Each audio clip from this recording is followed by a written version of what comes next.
It is Friday, and you know what that means? What does it mean, Flame? It means Tier List Friday, TLF, baby, and we have melee predictions for... Predictions?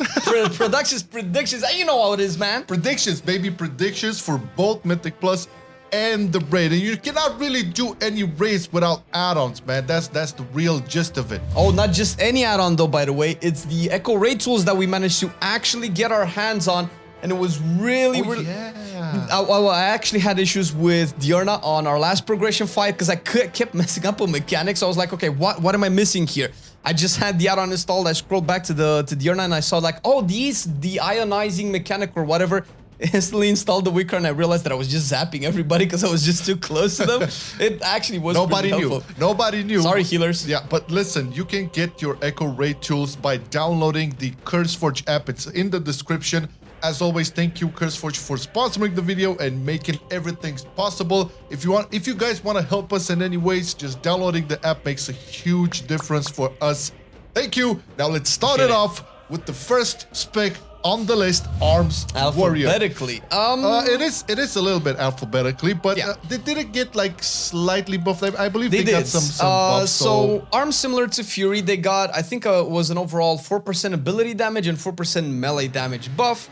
And nothing else really changed. I mean, that's all really cool, but I think the buff comes off the back of them probably analyzing some PTR sims or some PTR data. I don't know how much information they have from what people did on the raids and in the Mythic Plus, because it's kind of hard to judge during which direction they have been buffed, which is why we're also part of the reason why we're doing this for both raids and Mythic Plus. But I think it's still going to be pretty solid. It is pretty solid. However, it will have steep competition with some other melees. Now, judging this from both Mythic Plus and the raid, remember, guys, the raid is like very single target focused, and we all know Mythic Plus is like highly AoE focused.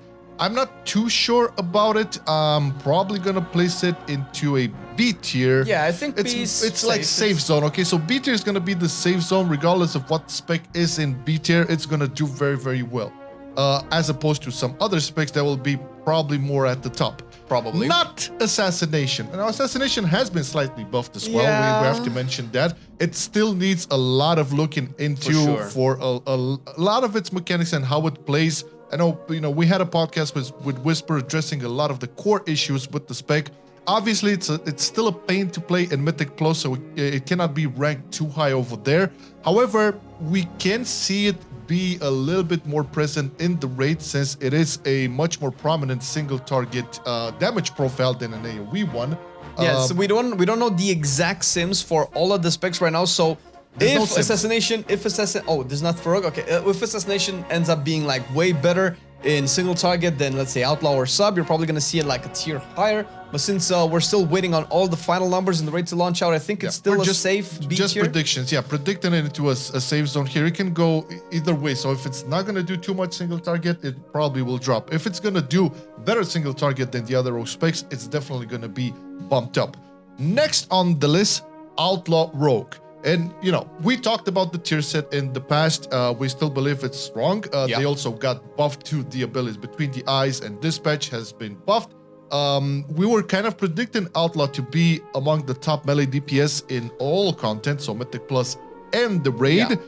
With these buffs, I think we can see Outlaw as so we were kind of reluctant putting it higher both in our melee and our raid, but both in our M plus and our raid. But considering that Outlaw, I mean, it's one of the best performing rogue specs. Usually at the beginning of the patch, especially in M plus, and if with these buffs it ends up having way higher single target damage, it's probably going to be even better for raids. So I think it's kind of going to be it's a little bit a tricky one here, but we are placing it into S tier just because it still has the proper toolkit. I know Outlaw did not receive like giga changes during the whole cycle of the PTR, but it's still like performance wise, it can still be pretty good. Survival Hunter, on the other hand, man, it got nerfed. This is okay. Granted, so when we judge survival, we kind of judge based on expectations and history and so on. However, in the latest the PTR dungeon run, survival has kind of been blasting with the tier set. Not as much. I don't think it was as much as Sepulchre, but it was definitely blasting a little higher. So I can probably kind of see the nerfs, but I don't think we've had enough dungeons or enough content to judge if survival was indeed you know, overpowered. It was doing a lot of damage, but the fact that it's been nerfed kind of probably signalized that maybe it's a little bit too much. So hey, I still feel like it might have some issues. I don't know. Let's put it into C tier. Let's be fair. I know there's a lot of survival hunter mains out there who just absolutely love the spec.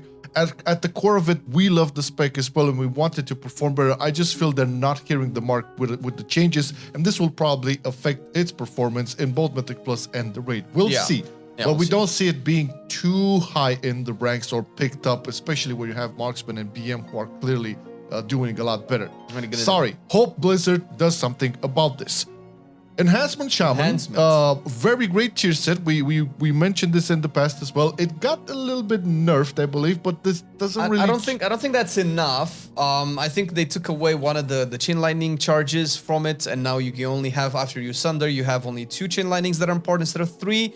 However, I still feel like this is pretty strong. Although maybe because of the nerfs, it might not be. Because if we're ranking it in overall content, obviously in Mythic Plus it's a little bit better than in Raids, and in Raids it kind of feels like it's a little bit behind. So maybe a safe spot would be A tier.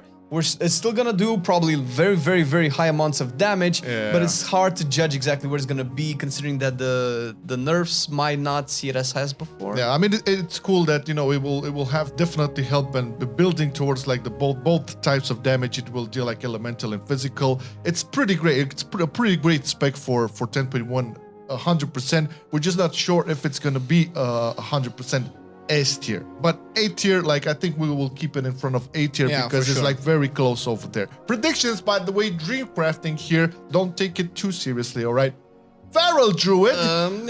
Big discussions about the tier set bonus. This is like on and off. I'm not a fan. No, it's.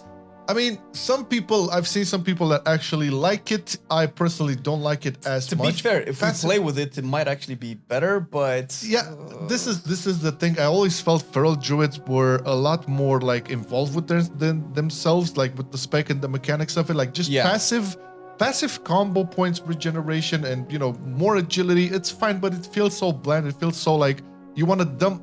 I don't want to use the word dumb down the spec, but it definitely feels a little bit bloated in terms of like what it's performing, what it could be performing as. It feels like Feral was really good at deciding, okay, now I have big bleeds because I can snapshot with this and this and that. And this kind of feels like it's taking away some of that control give more passive. Why? You can give it be a little bit more interesting and have it bump its damage. It will still be great in AoE, don't get me wrong. Yeah, for sure. We'll definitely see some great numbers over there. I don't see it as great in the raid. So just balancing these two things off, let's place it into B tier. It's like the place where everybody's safe. It will be okay, all right? Next on the list, Le Frost DK. Frost DK. Oh boy. Okay, well, this is very, very hard to judge because it could be definitely a big hit or miss. Since I'm not 100% sure, and we talked with the DK boys, and I'm sure that they have a better understanding of how the spec is. But from what we've seen, it's not entirely sure what Frost is going to be really doing in 10.1. Obviously, you have the breath build, which definitely caters around to you being able to understand where the fight is and when you can break it, how long you can maintain it, and so on. And breath has been altered in the last couple of patch notes at the very least to help you with more upfront damage and doesn't have to make you want to extend it for like 3 minutes or whatever. But I feel like Frost is probably going to be, first of all, in the shadow of Unholy, and it's still one of the most punished melee specs for not having uptime on the target, where, you know, Outlaw kind of has a similar situation with where you want to constantly roll your cooldowns, but at least you have a lot more guarantees. There's no, Frost DKs. You have a lot more guarantees. I feel like that will pull it back a little bit. Yeah, for sure. And I think like the biggest argument, at least in terms of like progression, will be that Unholy is definitely doing. We'll get to Unholy. So with this time around, we're predicting C tier for Frost DK, unless, you know, some big changes come towards it. We'll see. Okay. Fury Warrior, I would say another safe spec. Actually, maybe a little bit behind Arms in some capacity, at least from what we've seen on the PTR. By no means does it suck or whatever. I know it was slightly buffed, so this could be similar to Arms. Although I think the melee buff was slightly smaller than Arms, but doesn't really matter. It still got an overall buff to the entire class, which in a way, it's showing us that the devs are actually keeping an eye on Fury in case, and obviously every other spec, but in case, like, for some reason it's underperforming or maybe it's overperforming, they're doing incremental changes to the spec to make sure that it maintains its competitiveness in the content. it's still gonna have its niche where it's really good and it's still probably a very solid DPS spec. We kind of see it around B tier. Yeah, we'll keep it in the safe zone here. Yeah, because it's again, we kind of basing us on Mythic Plus end raids as well. Whenever we saw within the testing, we never saw like be like shit. But never really saw it to be like at the top either. And with these slight buffs, maybe it can jump into an A tier. Who knows? At least in the beginning of the progression for both raids and Mythic Plus, safe zone is really good. Okay, it will do just fine. Havoc, on the other hand, I've seen a lot of Havoc people being not happy because it will do shit. We've seen something else. I mean, it depends on when those people are actually taking all of the feedback into consideration, because it did receive a bunch of buffs.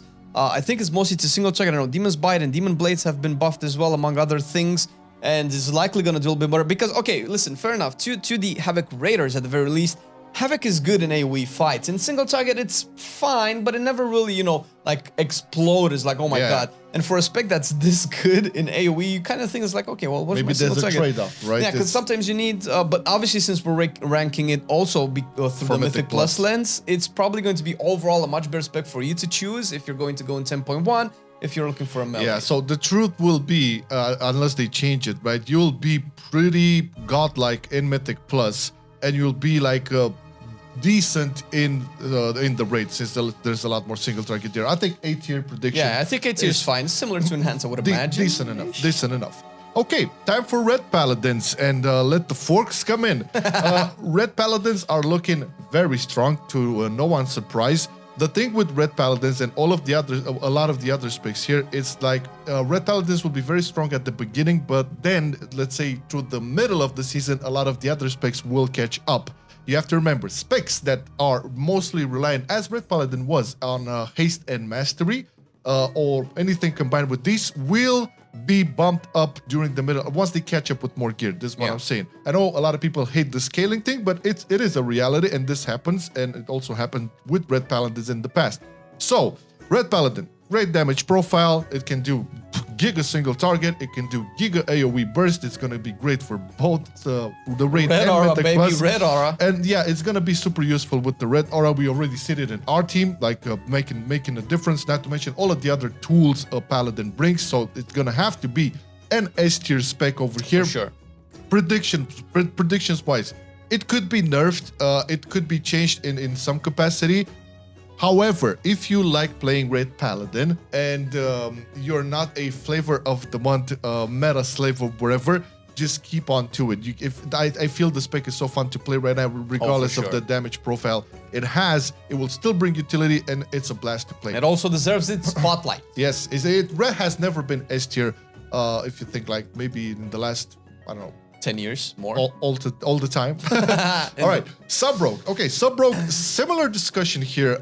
It's gonna be one of the specs that are probably gonna catch on, as it did in the first season. It became more and more powerful as it got a lot more access to gear, and you saw that specifically in Mythic Plus and the raid when you need like funnel focus damage. This is where Subtlety Rogue always shined. I don't see it right now. I don't see it being as 100% an S tier spec, but it will be very strong. It's definitely better than we ranked it last time, because we were looking at some of the earlier logs for 10.1, and they're not very, you know, indicative of its entire potential.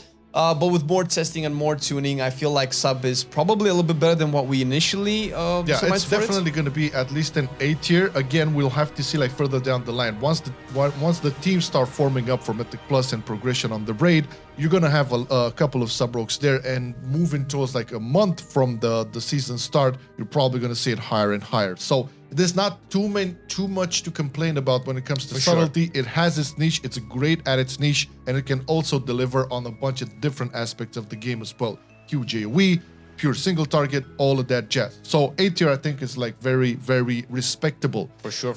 Unholy Death Knight, which has been buffed. Oh, Unholy God. We were expecting this due to the puzzle box, right? I mean, I mean, even talked about it in the podcast, which you can check on our channel about the Unholy podcast. It is looking a lot better. Like, we're obviously predicting it right now. We don't have all of the data so far, but we're definitely predicting it to be way better than last time we looked at it. I don't know if it was like B tier or C tier last we looked. Obviously, we're doing both raids and dungeons, and I think it will still shine. Now, I don't know, because obviously there's some talks about in raids at the very least where Unholy one of the main reasons you would take it is because of the single target burst, where you would take PI and just bump the boss. I don't know if it's still going to be the best PI target. We'll probably have to wait until the raid releases for that to happen. Sure. But at least it's going to still be a single target powerhouse. Not to mention M+ is going to be really, really good with all these changes. Yeah, it's definitely going to be pulled up in the ranking by its raid performance. And I don't think Mythic Plus performance is going to be anything to sneeze at either for Unholy Death Knight. So let's place it into A tier because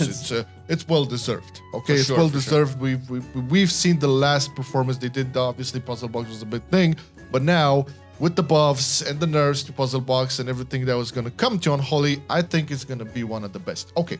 Windwalker Last Monk. but not least, another round of buffs for Windwalkers. Oh, I think they're buffing their single target damage to the roof because the thing they is, need it. The thing is, for the longest time in season 1, we've had Balanced Druid being the worst single target, and then Shadow Priest and so on. But lately, Windwalker has been taking that cake and by a long margin. And I think, okay, listen, Windwalker probably has some of the best AoE in the game, but still its single target shouldn't be that bad because it just feels really bad to not provide a lot of help on the bosses.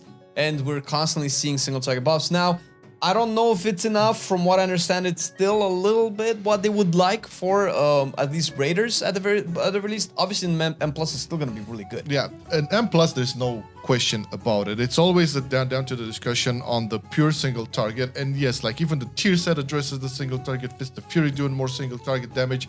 All of the buffs are addressing this.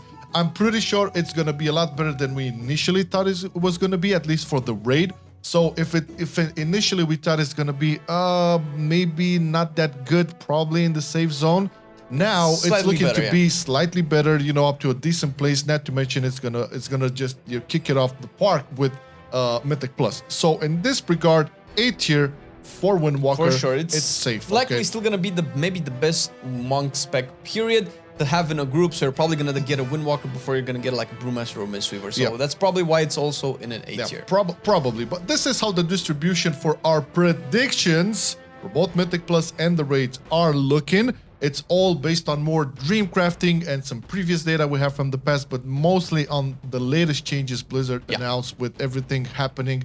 And you can bet your sweet tooth it's gonna be a lot of tuning after the raid opens up as well.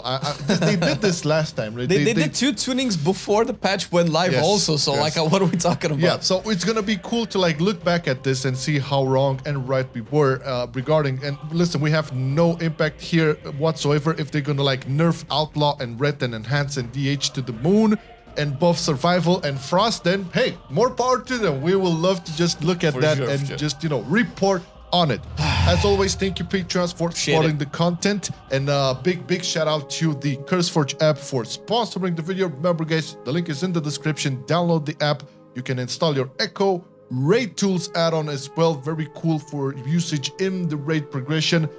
Definitely helps out. Thank you for watching the Thank you very much. We'll see you in the next one. Have a great weekend. Bye. I've been loving it then, I still love it now. Still, I play WoW. Still, I play WoW. Getting better every day, let me show you how. Cause still, I play WoW. Still, I play WoW. It's getting harder to stay, but at the end of the day, it's a guilty pleasure, so just log in and play. Whether it's classic or retail, I'ma do a /bow. Still, I play WoW.